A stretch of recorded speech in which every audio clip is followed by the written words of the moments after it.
दोस्तों, वैज्ञानिकों का मानना है कि हमारा यूनिवर्स अकेला नहीं बल्कि हमारे जैसे और भी लाखों करोड़ों पैरेलल यूनिवर्सेस एग्जिस्ट करते हैं, जिनमें से हर एक यूनिवर्स की घटनाएं एक दूसरे से बिल्कुल अलग होती हैं, यानी कि मल्टीवर्स थ्योरी, जहां की कुछ भी पॉसिबल है। इसके अलावा भी समय में पीछे जाकर अपने पास्ट को ही बदल देना या फिर किसी और यूनिवर्स में चले जाना हमारी आज की जबरदस्त माइंड बेंडिंग साईफाई सीरीज ऐसे ही यूनिक कॉन्सेप्ट पर बनी है जो कि आपका दिमाग घुमा देंगे। तो अगर आपको डार्क सीरीज अच्छी लगी थी तो ये तो उससे भी एक लेवल ऊपर ही जाती है। अब कहानी की शुरुआत एली नाम की एक औरत से होती है जो कि अभी डरते हुए उठ रही थी। वो अब उठकर अपने पति जैक से कहने लगी कि वो आज अपनी पायलट वाली ड्यूटी पर न जाए। दरअसल जैक जो कि एक पायलट है वो आज फ्लाइट नंबर 22 को उड़ाने वाला था। तो वहीं एली अब कुछ भी करके अपने पति जैक को उस फ्लाइट को उड़ाने से रोकना चाहती है, क्योंकि उसे भविष्य से पहले से पता है कैसे आज वो फ्लाइट उड़ने के थोड़ी ही देर बाद बीच समुद्र में क्रैश हो जाएगी और उसके पति समेत उस फ्लाइट में मौजूद सभी पैसेंजर्स मारे जाएंगे। अब एली को ये भविष्य पहले से कैसे पता, ये राज जल्दी खुलेगा। सो एली अपने पति जैक को उस फ्लाइट में चढ़ने से रोकने के लिए अलग अलग प्लान बनाने लगती है। उसने पहले जैक की कार का टायर फाड़ दिया, फिर खुद चूंकि वो एक नर्स है तो उसने अपने हॉस्पिटल में बताया कि वो आज ड्यूटी पर नहीं आ पाएगी। इसके बाद एली पास वाले एयरपोर्ट पर जाकर अपने पति के खिलाफ झूठी रिपोर्ट देती है कि आज उसकी तबीयत बिल्कुल ठीक नहीं, इसीलिए वे उसे फ्लाइट नंबर 22 को उड़ाने ही ना दें। और फिर अब सब कुछ खत्म करने के बाद एली पास के रेस्टोरेंट में चली गई जहाँ की जैक उससे मिलने आता है। अब यहाँ भी उसे हर एक इवेंट का पहले से पता होता कि कब कब क्या क्या होने वाला है, मानो कि उसे सारा भविष्य पहले से पता हो। अब थोड़ी ही देर बाद जैक ने आकर बताया कि पता नहीं क्यों आज सुबह से ही उसके साथ अजीब घटनाएं हो रही हैं। पहले उसकी कार का टायर फट गया, फिर किसी ने एयरपोर्ट पर जाकर झूठी रिपोर्ट कर दी कि वो बीमार है, इसलिए उसका सीनियर उसे फ्लाइट ही नहीं उड़ाने दे रहा था। अब शुरू में ये सुनकर एली बहुत खुश होती है कि उसका प्लान काम कर गया, लेकिन तभी जैक उसे बताता है कि उसने फाइनली अपने सीनियर को समझा ही दिया है कि उसे कोई बीमारी नहीं और उसे फाइनली उसकी वो फ्लाइट फिर से मिल गई। अब ये सुनते ही एली रोने लगती है। वो जानती थी कि वो कुछ भी कर ले वो अपने पति को उस फ्लाइट में चढ़ने से रोक नहीं सकती, जबकि जैक को लगा कि एली खामखा ही डर रही होगी और वो उसे शांत कर अपनी ड्यूटी पर निकल गया। एली अब भी हार नहीं मानती और वो एक और कोशिश करते हुए उसी फ्लाइट की टिकट लेकर प्लेन में चढ़ गई, जहाँ की वो अपने पति जैक को फिर से समझाती है कि अभी भी वक्त है, वो इस फ्लाइट को ना उड़ाए। हालांकि जैक जिसे कि लग रहा था कि एली ओवर रिएक्ट कर रही है, उसने समझाने की कोशिश भी की। वो अभी अपने करियर के शुरुआती दौर में है और ऐसे तो अगर वो आखिरी टाइम में अपनी फ्लाइट्स को छोड़ता रहा तो आगे उसे कोई काम नहीं मिलेगा। एली ने इसके बाद पूरे प्लेन में तमाशा बना दिया, जिसके बाद अब गार्ड्स उसे पकड़कर नीचे उतार देते हैं और जैक आखिरकार एली की लाख कोशिशों के बावजूद प्लेन को उड़ाने चला ही गया। एली अब रोते हुए एक लोकल गुंडे से गन खरीद लेती है, फिर वो घर जाकर ड्रिंक करते हुए अपने फोन को देखने लगी,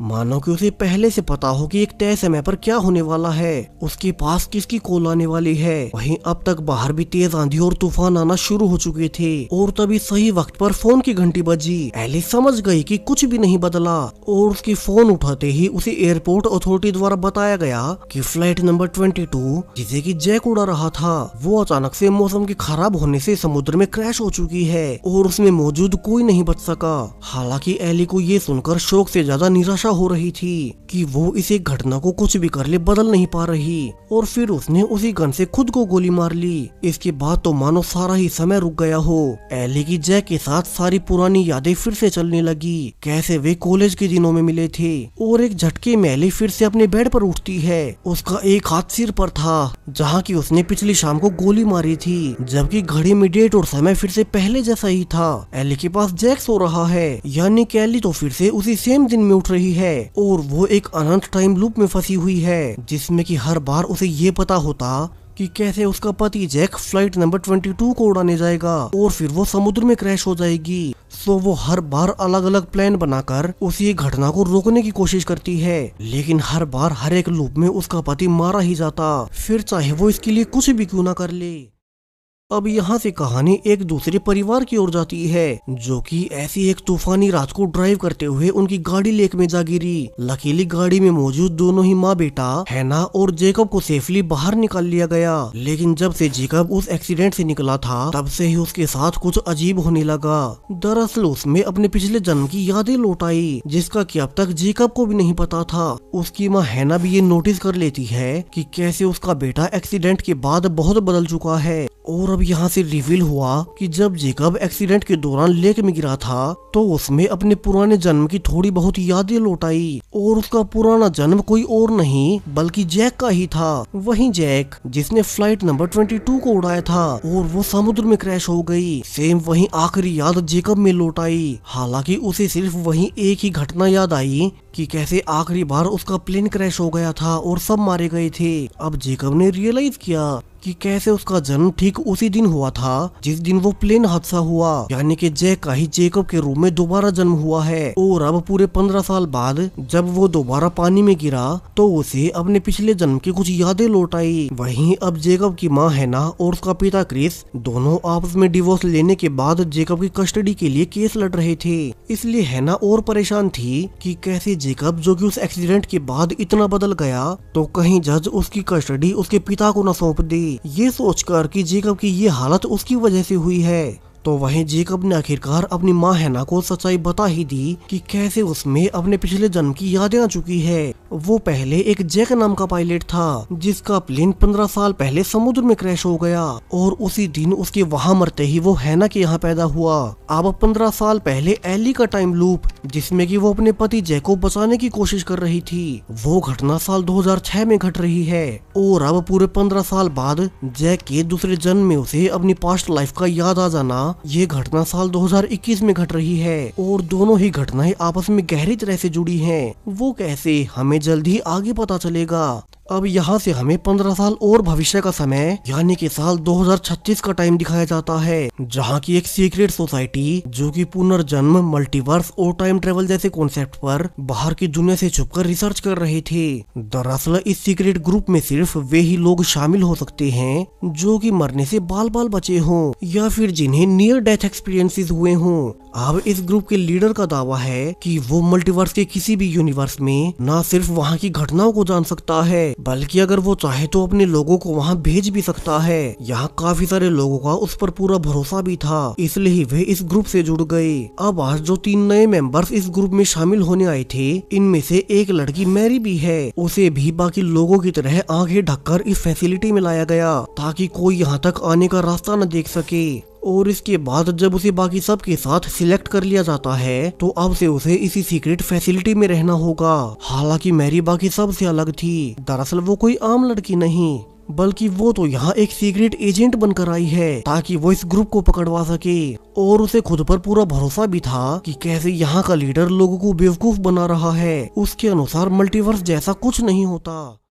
अब मैरी को भी बाकी टेस्ट सब्जेक्ट्स के साथ सीढ़ियों पर लाकर इकट्ठा खड़ा कर दिया जाता है। और तभी पीछे से अब लीडर आकर, जो कि कभी किसी को खुद का नाम नहीं बताता, अब उसने अनाउंस करना चालू किया कि कैसे यहाँ हर कोई जो कि मौत को छूकर आता है, उन्हें किसी न किसी से अटैचमेंट्स होती हैं। उनको कोई ऐसा अपना जिसे कि वे यूनिवर्स की बाउंड्रीज को तोड़कर भी पाना चाहें। लीडर ने आगे कहा कि हमारा जीवन सिर्फ एक ही यूनिवर्स तक सीमित नहीं है, हम मरने के बाद भी कहीं और फिर से पैदा होते हैं, लेकिन हमें हमारे पुराना जीवन या पुराने यूनिवर्स के बारे में कुछ भी याद नहीं होता। यानी कि लीडर के अनुसार मरने के बाद पुनर्जन्म सिर्फ उसी यूनिवर्स में नहीं बल्कि किसी दूसरे पैरेलल यूनिवर्स में भी हो सकता है। ऐसा यूनिवर्स जिसकी घटनाएं पहले वाले से बिल्कुल अलग हो।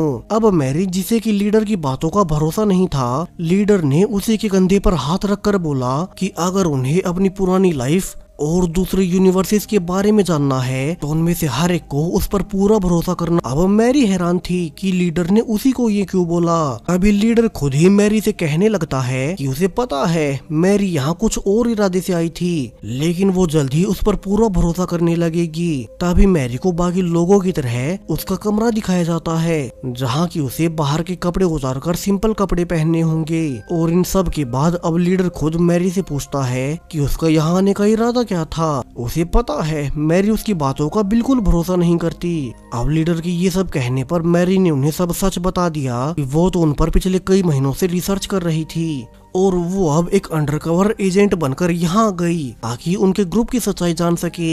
हालांकि अब अजीब कारणों से लीडर ने कहा कि वो मैरी की सोच बदल कर रख देगा और उसने मैरी से जुड़ी एक बेहद प्राइवेट बात बता दी कि कैसे वो अपनी माँ को लेकर बहुत परेशान रहती है, जो कि अभी बहुत बीमार है और जल्द ही मारी जाएगी। अब ये सुनकर तो मैरी हैरान रह गई कि उसकी माँ के बारे में तो उसकी डिपार्टमेंट को भी नहीं पता, तो फिर लीडर को कैसे पता चला, और वो रोने लगती है। जिसके बाद मैरी ने अब लीडर के कहने पर उस पर एक आखिरी बार भरोसा करने का फैसला किया। तो वहीं साल 2006 में एली, जो कि एक ही दिन को बार बार जी रही थी, उसका पति इस दिन के आखिर में हर बार मारा जाता। सो अब उसे कुछ समझ नहीं आता कि वो इस टाइम लूप से कैसे निकले। वो हर बार हर एक टाइम लूप में अपने पति जैक को बचाने की कोशिश कर चुकी है, लेकिन वो कभी सफल नहीं रही। और अब इस बार भी जब वो एक लूप के दौरान उसी रेस्टोरेंट में जाती है जहाँ की वो हर बार अपने पति के फ्लाइट पर जाने से पहले उसे आखिरी बार मिला करती थी, लेकिन आज कुछ अलग हुआ। वेट्रेस ने एली को बताया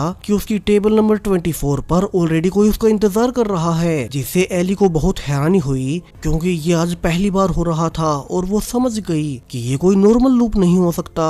तो वो जल्दी से भागते हुए उसी टेबल पर जाती है और उसने देखा कि एक आदमी उसी का इंतजार कर रहा है। अब एली को देख उस आदमी ने बताया कि वो एक डिटेक्टिव है और एली को उसके साथ चलकर एक लड़की का चेकअप करना है। अब एली ने नोटिस किया कि हर रोज तो सेम इसी समय पर उसका पति जैक यहाँ उससे मिलने आ जाता था, लेकिन वो आज कुछ लेट हो गया। वहीं आज तो बाकी की घटनाएं भी कुछ अलग हो रही थी। तो एली समझ गई कि उसका इस लूप से निकलने का यही एक रास्ता है कि वो इस आदमी के साथ चली जाए।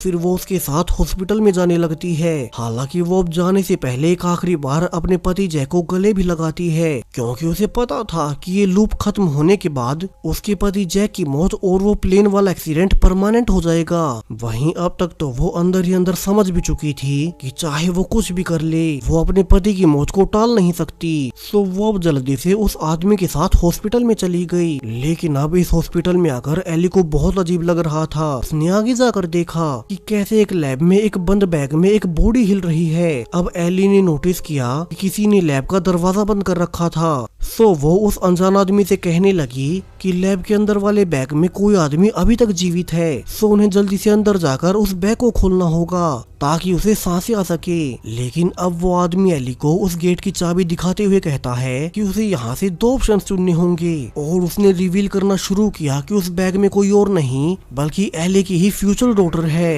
अब एली समझ गई कि ये आदमी कोई नॉर्मल नहीं हो सकता। उसे तो उसके पहले वाले लूप्स के बारे में भी पता था, और अब वो उसे 2 ऑप्शंस देता है कि या तो एली फिर से इस टाइम लूप को शुरू कर अपने पति जैक की जान बचाने की कोशिश करती रहे, या फिर अभी इस चाबी से अंदर जाकर अपनी बेटी की जान बचा ले। लेकिन फिर ये लूप खत्म हो जाएगा और उसके पति जैक की मौत परमानेंट हो जाएगी। दरअसल हर लूप में जब एली अपनी जान लेती थी तब उसकी कोख में पल रही उसकी बेटी भी मारी जाती। और यहाँ से तो फाइनली अब एली ने फैसला कर लिया कि वो अंदर जाकर अपनी बेटी को बचाएगी, क्योंकि वो अपने पति जैक को तो वैसे भी नहीं बचा पा रही। और उसने फाइनली अंदर जाकर वो बैग खोल दिया और यहाँ से एक और बहुत बड़ा राज खुलता है। वो कोई और नहीं बल्कि मैरी ही है। दरअसल इस बैग में जो उसकी फ्यूचर डॉटर थी वही मैरी, जो कि आज से पूरे 30 साल के बाद उस सीक्रेट ग्रुप में जाकर जानकारी निकालने गई थी। यानी कि ये सब कुछ आपस में जुड़ा है, तीनों ही टाइमलाइंस। पहले 2006 जब एली अपने पति की मौत और प्लेन हादसे को टाल नहीं पाई। फिर 15 साल बाद साल 2021 में जब एक टीनेजर जेकब का एक एक्सीडेंट के बाद रियलाइज करना कि वो तो असल में पिछले जन्म में जैक ही था।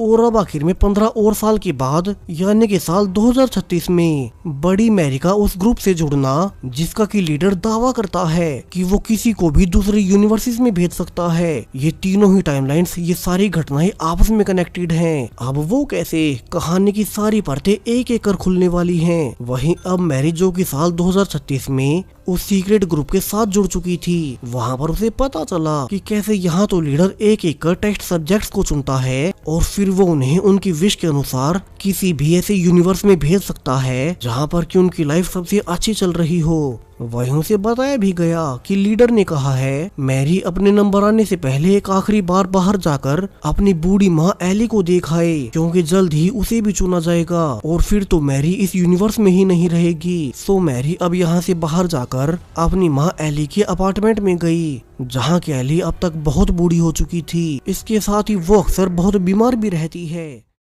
तो वहीं साल 2021 में अब जेकब अपने पूरे स्कूल के सामने एक एनुअल मीटिंग में कन्फेस कर लेता है कि वो ही पिछले जन्म में जैक नाम का एक पायलट हुआ करता था, जिसके की प्लेन क्रैश में उस समय 200 से ज्यादा पैसेंजर्स मारे गए। अब ये सुनकर तो जेकब की माँ, सारे टीचर्स और बच्चे यही सोचने लगते हैं कि शायद से जेकब के सिर में कार एक्सीडेंट के दौरान चोट लग गई होगी, वरना तो कोई इंसान दोबारा जन्म कैसे ले सकता है। जिस वजह से अब शाम को ही जेकब की माँ हैना को स्कूल प्रिंसिपल की ओर से ऑफिस में बुलाया गया और उन्हें वार्निंग दी जाती है कि वो अपने बेटे जेकब को समझाए कि वो आगे से स्कूल में बच्चों के सामने ऐसी बातें ना करें, वरना तो वे उसे स्कूल से निकाल देंगे। हालांकि अब भी पूरे स्कूल में एक एमिली नाम की लड़की ही थी जिसे कि जेकब की बातों पर पूरा भरोसा था और वो जेकब को भरोसा देती है कि वो उसके पुराने जन्म की सारी यादें वापस लाने के लिए उसका पूरा साथ देगी। अब जेकब के लिए तो अपनी माँ हैना तक को समझाना मुश्किल हो रहा था कि वो सच में ही पिछले जन्म में जैक था। हैना घर जाकर उस पर बहुत गुस्सा भी करती है कि आज उसे स्कूल असेंबली में वो सब कहना नहीं चाहिए था। जल्दी यहाँ ऐना का एक हस्बैंड भी आ गया और वो गुस्से में कहता है कि हैना ही उनके बेटे को संभाल नहीं पा रही, इसलिए वो ऐसे बहकी बहकी बातें कर रहा है। अब हैना यहाँ से उसी पायलट जैक और उस प्लेन हादसे की जानकारी निकालना शुरू कर देती है और उसने रियलाइज किया कि बिल्कुल जिस समय वो प्लेन क्रैश हुआ था ठीक उसी दिन उसे जेकब भी पैदा हुआ। हालांकि इससे ये साबित नहीं होता कि जैक ही उसकी मौत के बाद जेकब के रूप में पैदा हो गया और जेकब को तो उस प्लेन हादसे के अलावा अपनी जैक वाली पुरानी लाइफ के बारे में और कुछ याद भी नहीं था। तो वहीं अब साल 2006 में एली के टाइम लूप वाला आखिरी दिन दिखाया जाता है, जब एली एक आखिरी बार इस लूप को जिएगी। उसे फ्यूचर से पहले से पता था कि आगे जाकर उसकी एक बेटी पैदा होने वाली है। सो उसने जैक से ही उनकी बेटी का नाम पूछ लिया और जैक ही उसे मैरी नाम देता है। इसके बाद एली ने एक लेटर पर अपने टाइम लूप की सारी घटनाओं कि कैसे उसने अपने पति जैक को बचाने के लिए लाखों कोशिशें की, मगर वो हर बार नाकामयाब रही। उसने वो सब लिख डाला और फिर जब जैक उसे आखिरी बार मिलने आया तो एली कहती है कि वो इस नोट को प्लेन में जाने के बाद ही पढ़ी, यानी कि मरने से ठीक पहले जैक को पता चल गया था कि कैसे उसकी पत्नी बार बार एक ही दिन को जीकर उसे बचाने की कोशिश कर रही थी, लेकिन वो उसे कभी नहीं बचा पाई। और अब पूरे 16 साल के बाद जेकब को याद आ चुका है कि एली ही उसकी पत्नी है और उसने उसे बचाने की बहुत कोशिशें की। अब साल 2021 में जैक और एली की बेटी मैरी भी 15 साल की हो चुकी थी, जहाँ की अब एली ने अपने टाइम लूप के ऊपर एक किताब लिख डाली ताकि वो सबको अपनी आप बीती सुना सके। हालांकि अभी किसी को ये नहीं पता ये बुक कोई फिक्शन नहीं बल्कि सच में ही एली की लाइफ पर बेस्ड है। एली जब प्रेस के सामने बताती भी है कि कैसे वो 15 साल पहले टाइम लूप में फंस गई थी, तो सबको लगा कि वो अपनी बुक के लिए फिक्शन स्टोरी सुना रही होगी।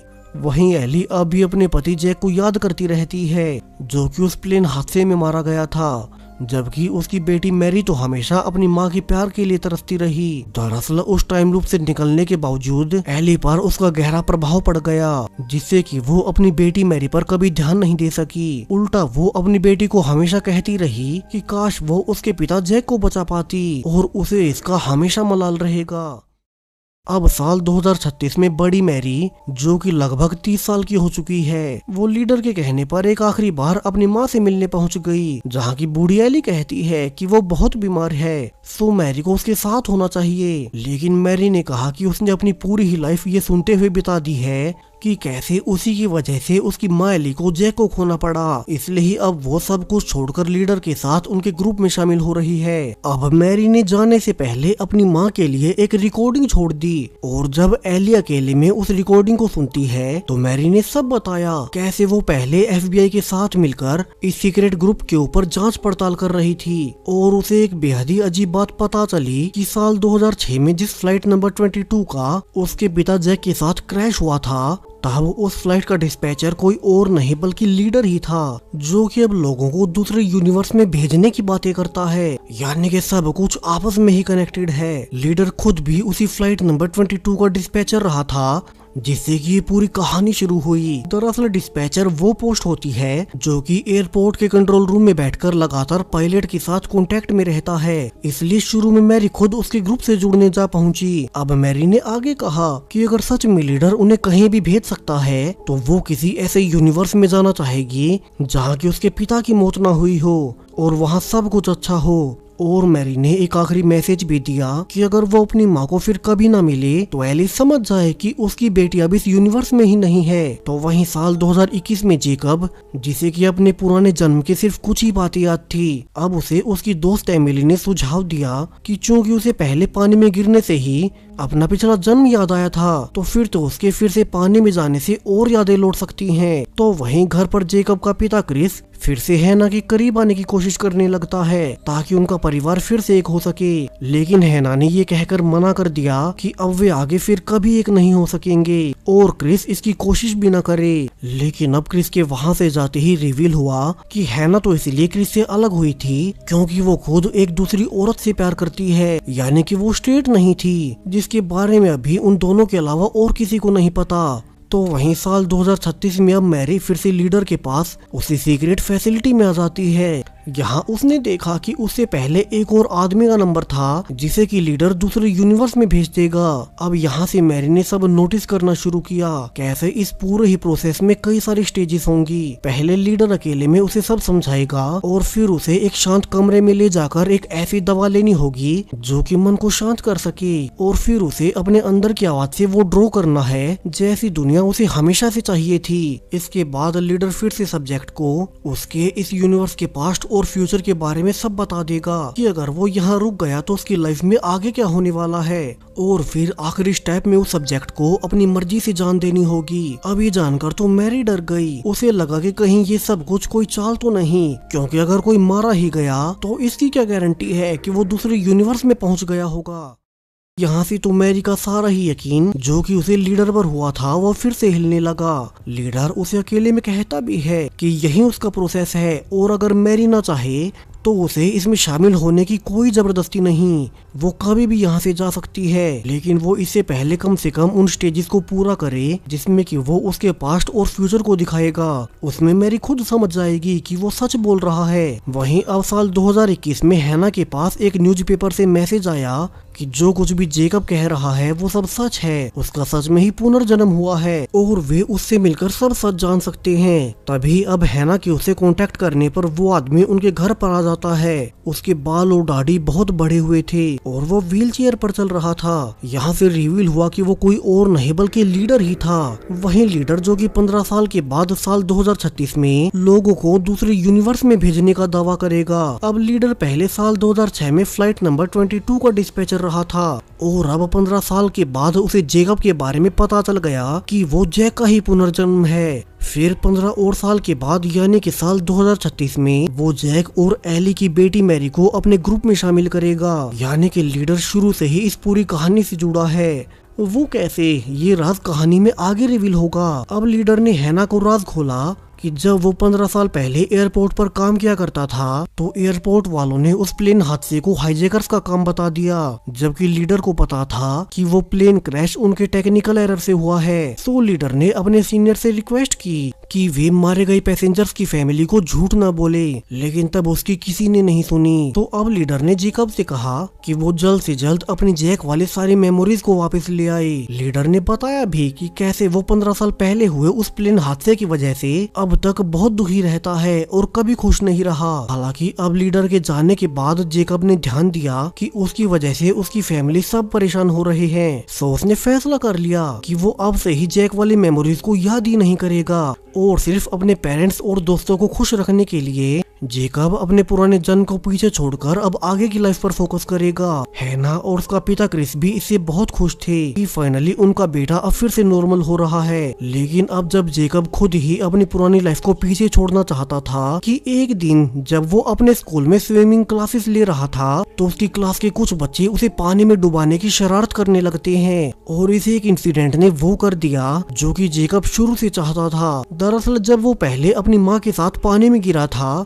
तो उसे अपने पुराने जन्म की कुछ यादें वापस आ गई, लेकिन अब दोबारा फिर से उसके पानी में डूबने से उसे अपने पुराने जन्म की जैक की लाइफ की पूरी ही यादें वापस आ चुकी हैं। उसे याद आ गया कि कैसे एली ने उसे उस प्लेन क्रैश वाले आखिरी दिन बताया भी था कि वो प्रेग्नेंट है, यानी कि अब तक तो उसकी बेटी भी उसी की उम्र की यानी कि करीब 15 साल की हो चुकी होगी। अब एक दिन जब जेकब अपनी माँ और माँ की गर्लफ्रेंड के साथ गेम्स खेलने आया था तो जेकब का पिता क्रिस उसे फोन करने लगता है ताकि वो अपनी फैमिली को फिर से जोड़ सके। हालांकि अब जेकब ने उन्हें सच्चाई बता ही दी कि उसकी माँ हैना अब उन्हें कभी नहीं मिलेंगी। वही अब अचानक से जेकब किसी बड़े मैच्योर आदमी की तरह बात कर रहा था क्योंकि उसमें जैक की सारी यादें वापस लौट आई और उसने अपने पिता को सलाह दी कि उन्हें भी अपनी लाइफ में आगे बढ़ जाना चाहिए क्योंकि उसकी माँ हैना स्ट्रेट नहीं बल्कि लेस्बियन है जो कि उन्हीं की एक ऑफिसर फ्रेंड से प्यार करती है और वो उनके पास वापस कभी नहीं आने वाली। इसके बाद तो जेकब ने अपनी माँ को भी बता दिया कि वो अपने रिलेशन के बारे में सबको बता दें ताकि कम से कम उसके पिता लाइफ में आगे बढ़ जाएं और उनका इंतजार न करें। अब हैना भी हैरान हुई कि उसका बेटा अचानक से इतनी समझदारी वाली बातें कैसे करने लगा और वो सबके सामने अपनी गर्लफ्रेंड को अपना लेती है। जेकब ने भी उन दोनों का फोटो लेकर अपने पिता क्रिस को भेज दिया और क्रिस समझ जाता है कि क्यों पहले उसकी पत्नी हैना ने उसे जानबूझकर रिश्ता तोड़ा था, जबकि उसने तो कभी कोई गलती नहीं की और उसने तो उसके बेटे को भी उससे अलग कर दिया। हालांकि अब जेकब जो कि समझ रहा था कि उसने ऐसा करके अपने पेरेंट्स की लाइफ आसान कर दी है, अभी उसे पता नहीं था कि ऐसा करके उसने कितनी बड़ी गलती कर दी। तो वहीं अब साल 2036 में लीडर फाइनली मैरी को दूसरे यूनिवर्स में भेजने के लिए रेडी हो चुका था। मैरी तो बाहर जाकर एक आखिरी बार अपनी माँ से मिलकर भी वापस आ गई। इसके बाद अब लीडर के आखिरी बार कंफर्म करने पर कि क्या सच में मैरी इस लाइफ को यहीं छोड़ना चाहती है, उसे अब इस प्रोसेस के दौरान ऐसी दवा दी गई जो कि उसके मन को शांत कर दे। फिर लीडर पीछे से आकर मैरी को उसके इस यूनिवर्स की लाइफ के बारे में बताने लगता है। इसके बाद मैरी के हाथों को बर्फ वाले ठंडे पानी में डालकर लीडर ने उसे उसकी विश पूछी कि वो अगर चाहती तो अपनी लाइफ में क्या बदलती। अब मैरी ने बताना शुरू किया कि कैसे उसकी माँ साल 2006 में एक टाइम लूप में फंस गई थी जिसमें कि वो कभी उनके पिता को नहीं बचा पाई और फिर उस लूप के बाद की उनकी पूरी ही लाइफ उसकी माँ सिर्फ जैक को ही याद करती रही और उन्होंने अपनी बेटी मैरी पर बिल्कुल भी ध्यान नहीं दिया। तो मैरी ने कहा कि वो एक ऐसे यूनिवर्स में जाना चाहती है जहाँ की उसकी माँ ने उसके पिता जैक को बचा लिया हो और फिर जैक और रैली बड़ी खुशी से अपनी बेटी मैरी को पाले। सिर्फ उसे घटना में बदलाव उसकी लाइफ बदल सकता है। हालांकि अब इसके बाद मैरी को कुछ और दिन इंतजार करना होगा क्योंकि लीडर तय करेगा कि वो मैरी की इस विश को कैसे पूरा करे। जबकि मैरी जो कि शुरू में यहाँ इस फैसिलिटी में FBI की अंडरकवर एजेंट बनकर आई थी क्योंकि उसे लग रहा था कि लीडर लोगों को बेवकूफ बना रहा होगा, लेकिन यहाँ आने के बाद उसे खुद ही लीडर पर पूरा भरोसा हो गया और अब तो वो उस समय का इंतजार कर रही है जब लीडर उसके प्रोसेस की आखिरी स्टेज को पूरा कर उसे किसी यूनिवर्स के उस समय में भेज देगा जिस दिन वो प्लेन हादसा कभी हुआ ही न हो। लेकिन अब मैरी की बुरी किस्मत कि जिस रात उसका आखिरी प्रोसेस पूरा होने वाला था कि इस फैसिलिटी पर ही FBI ने रेड मार दी। दरअसल चूंकि मैरी को यहाँ आकर FBI को इन्फॉर्म करना था कि इसके अंदर क्या चल रहा है, लेकिन मैरी को तो यहाँ आने के बाद लीडर पर पूरा भरोसा हो गया तो उसने उनकी यहाँ से कोई इन्फॉर्मेशन नहीं भेजी। तो FBI ने थक हार कर खुद ही फैसिलिटी पर रेड मार दी, जिस बीच अब एक एजेंट लीडर को भी गोली मार देता है। वहीं अब मैरी ने देखा कि लीडर को तो गोली लगने से अब वे बच नहीं पाएंगे, तो वो उनसे रिक्वेस्ट करने लगी कि वे मरने से पहले उसकी आखिरी विश पूरी कर दें। वैसे भी मैरी के प्रोसेस का आखिरी स्टेज उसका एक दवा लेकर मरने का ही था, लेकिन अब लीडर ने कहा कि उसकी इतनी हालत नहीं बची कि वो उसकी विश पूरी कर सके। फिर भी वो मरने से पहले एक आखिरी राज खोलता है कि अगर मैरी चाहे तो अपने पिता जैक से अब भी मिल सकती है। उसने बता दिया कि कैसे उसके पिता जैक ने जेकब के रूप में फिर से जन्म लिया था और अब साल 2036 में वो करीब 30 साल का हो चुका होगा। लीडर खुद भी उससे 15 साल पहले मिला था और ये राज खोलते ही अब लीडर की सांसें रुक गई। तो वहीं साल 2021 में चूंकि जेकब को सब याद आ चुका था तो उसने इस समय की एली का नंबर निकाल लिया, क्योंकि वो बुक लिखकर फेमस हो चुकी थी। जेकब ने फोन पर एली को बताया कि वो उसका पति जैक ही है। हालांकि शुरू में एली को उसकी बातों पर भरोसा नहीं होता, लेकिन फिर जेकब ने एली को उन दोनों के बीच की कुछ ऐसी प्राइवेट बातें बताई जो कि एक पति पत्नी के अलावा और कोई बाहर का इंसान नहीं जान सकता। जेकब ने ये भी कहा कि वो उसे और उनकी बेटी से मिलकर उन्हें सब समझा देगा। वहीं एली तो ये सुनकर शोक में चली गई कि उसका पति जैक, जो कि पहले प्लेन हादसे में मारा गया था, उसने तभी पुनर्जन्म ले लिया।